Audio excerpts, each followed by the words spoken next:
could disagree without being disagreeable. And back when he was in office, it was easier to do that. Yeah. Because members of Congress still lived here and their families socialized, and so it's harder to attack someone when you actually know them.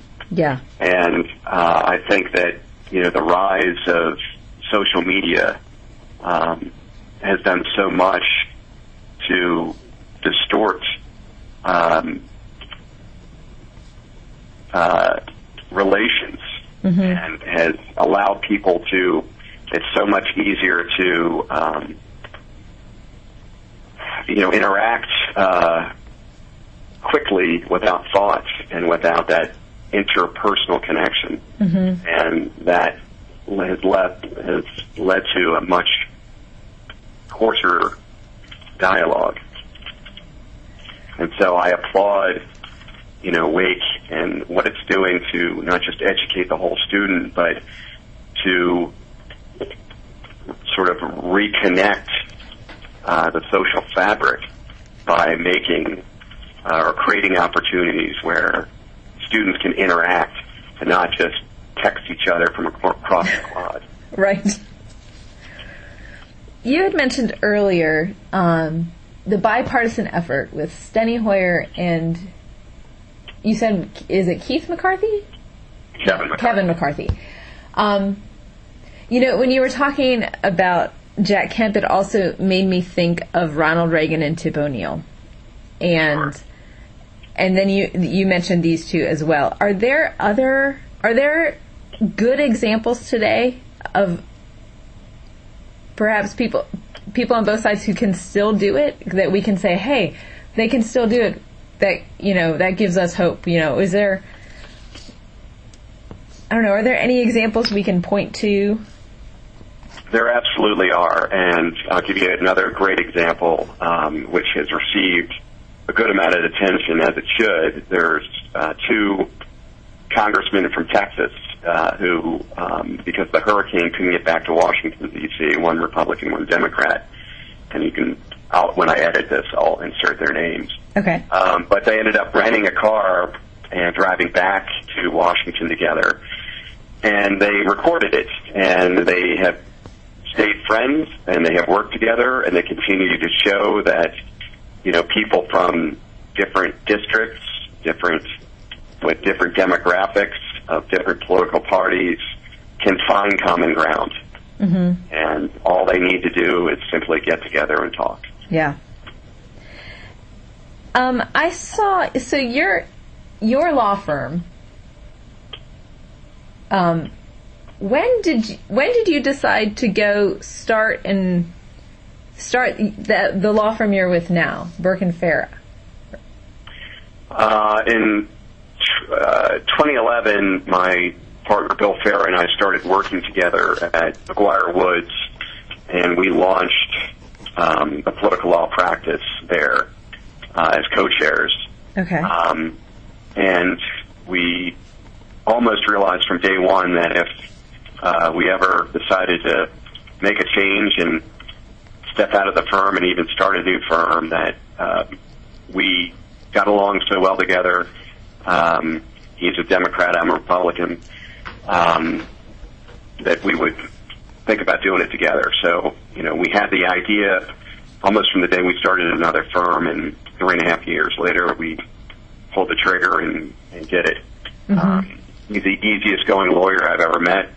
Puts up with me and all my, strange, in my strange moments. He's salt of the earth, and we've never had an argument in the now 7.5 years we work together, with one exception. Really? That's technology. Whenever we have a technology meltdown, Bill does not handle it well. But other than that, it's been smooth sailing. Well, I noticed that. I noticed that you had worked, you had participated in Mitt Romney's campaign, and he had worked on Joe Biden's. And it got me thinking, I was like, oh, wow. So you guys are almost kind of that example of two different viewpoints coming together in a way. Yeah, in a way that's true. Although, okay. As I said, we talk about, we certainly talk about political things, but we've never. I don't think we've really even argued about politics. That's funny. It's very easy. It's just very easy to work together. That is great. What would be what would you consider to be some of your defining career moments?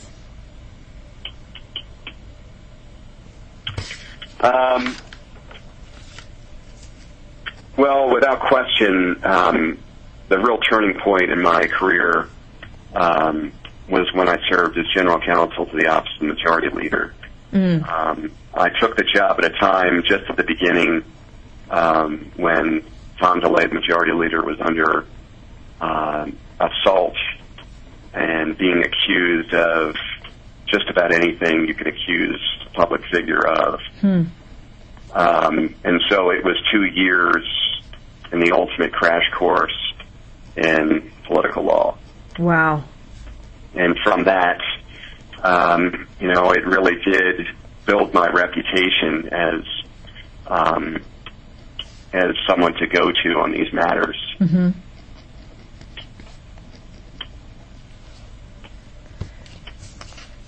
Excellent. And talk to me, you mentioned Ken Zick. Were there people along the way who you would point to and you would say, that person was a mentor or an influence, or I wouldn't be where I was without them? Yeah, Ken Zick certainly is one of them. He was a big influence in my intellectual and professional development. I would also include in that Claire and Dan Hammond. I spent my junior spring semester in London at the Worrell House, and while Claire was the professor, Dan was there as well doing research, so it really was a twofer.